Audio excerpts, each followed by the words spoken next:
Assalamualaikum warahmatullahi wabarakatuh. Perkenalkan nama saya Rifda Jaida Saji dengan nomor NPM C10210110.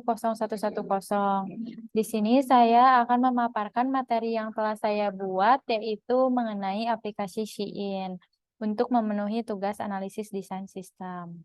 Nah, apa sih aplikasi Shein itu? Aplikasi Shein adalah toko online yang menawarkan berbagai produk fashion dan kecantikan. Pada aplikasi Shein, kamu dapat menemukan pakaian, aksesoris, produk kecantikan, serta produk lainnya dengan harga yang sangat terjangkau.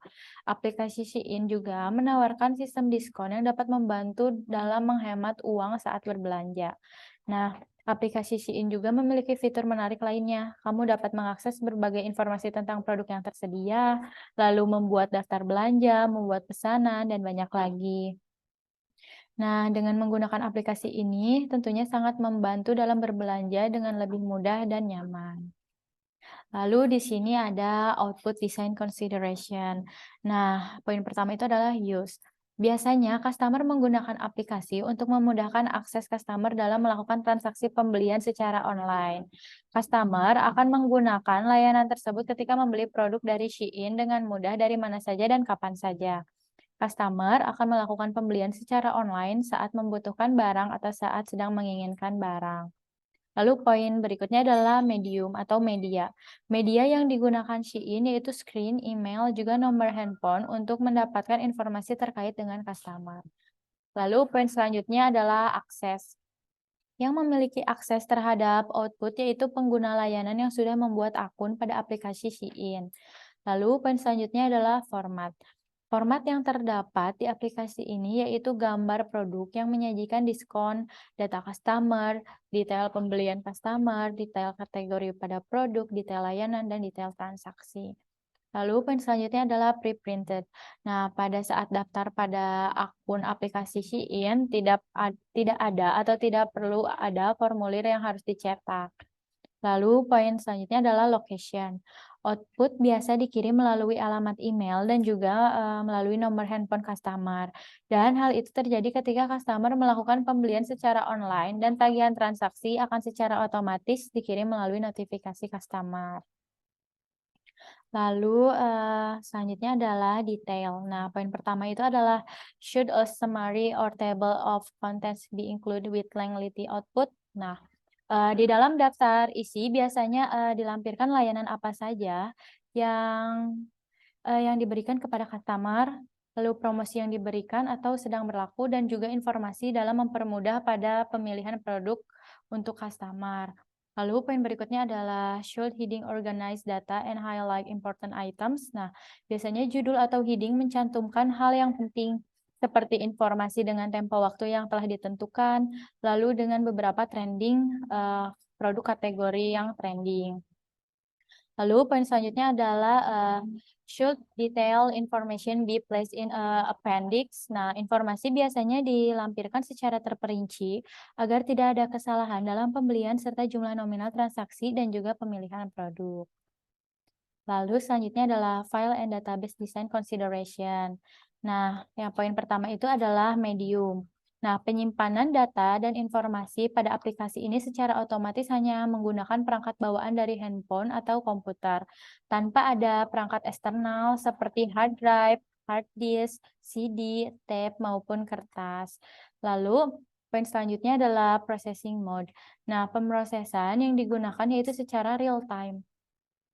Jadi ketika customer melakukan pembelian dan secara langsung akan dikirim berupa tagihan, tagihan transaksi dan atau bukti pembelian.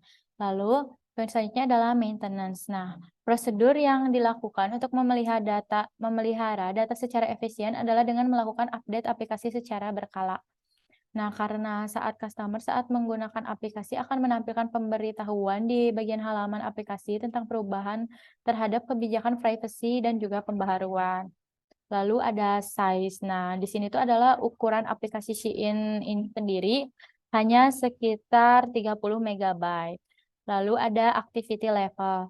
Nah, presentase pada setiap akan diperbarui, ditambahkan dan juga dihapus setiap tahunnya akan menyesuaikan dengan penggunaannya.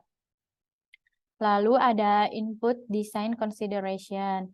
Nah, medium Poin pertama itu adalah medium. Nah, dalam memasukkan data, baik di komputer maupun handphone, biasanya menggunakan keyboard, baik dalam mencantumkan data. Bisa berupa huruf, angka, dan juga simbol lainnya yang dibutuhkan dalam melengkapi data yang diperlukan. Lalu, poin berikutnya adalah source. Nah, sumber data yang didapat itu berasal dari pengguna aplikasi SHEIN sendiri. Nah, pengguna aplikasi tersebut pada saat melakukan penyetoran tagihan yang kemudian data tersebut dipindahkan ke dalam komputer sehingga pengaruhnya terhadap entry data. Lalu poin berikutnya adalah format. Nah, format yang lebih efisien dalam mengumpulkan data tanpa harus mengeluarkan biaya tambahan adalah dengan memanfaatkan screen dan juga source data automation.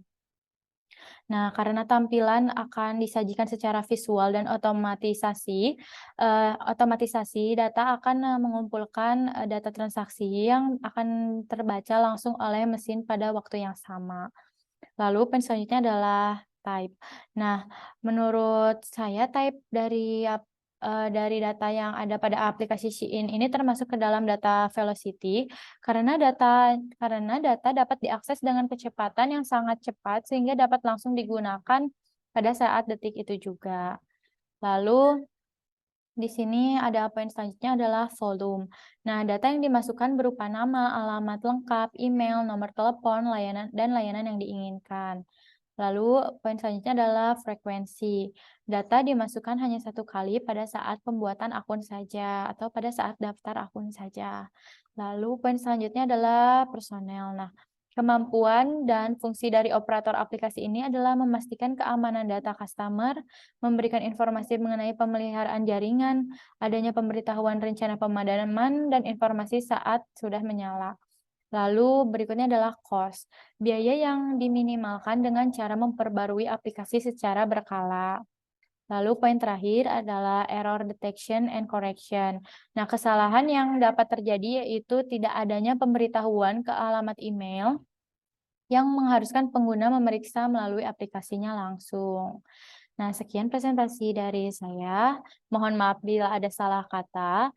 Terima kasih. Wassalamualaikum warahmatullahi wabarakatuh.